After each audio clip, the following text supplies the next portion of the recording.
Texas Democrats who fled their state to abolitionist Frederick Douglass and others. Roll tape.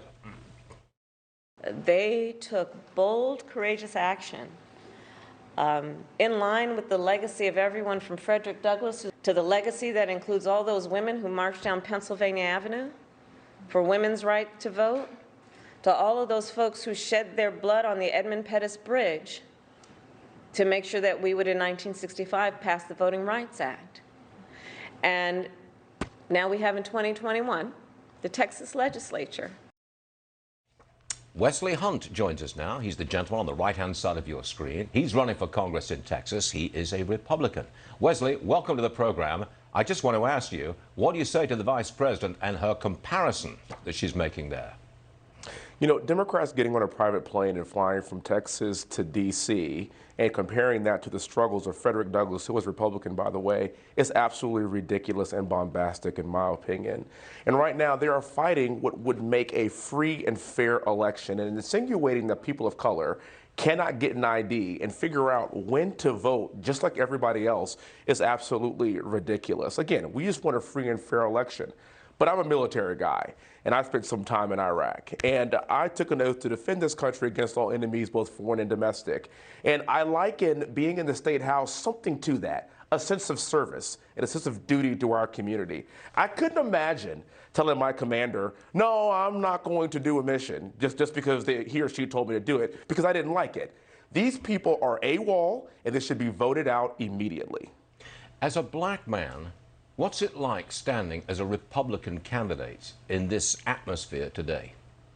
Well, I think we are actually the party of equality. We are the party of liberty. We are the party that wants to make sure that everybody has the rights that have been given to us based on the blood that's been shed for this country for generations. And we are actually a part of that progress.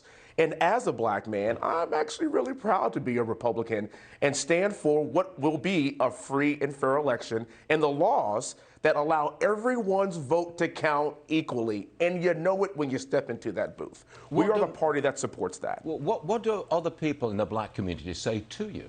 I mean, do they call you names? Because what you're doing is, I mean, you're leaving the party which most black people are supposed to back for. You're a Republican, not a Democrat. What do they say to you face to face? They nasty to you?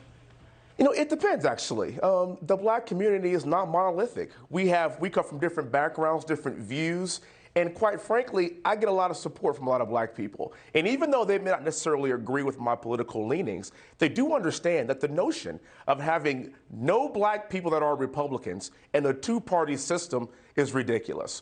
We need black representation on all sides of the aisle. And yes, I do have some people that make some snarky remarks, but at the end of the day, we're in this together, Democrat or Republican.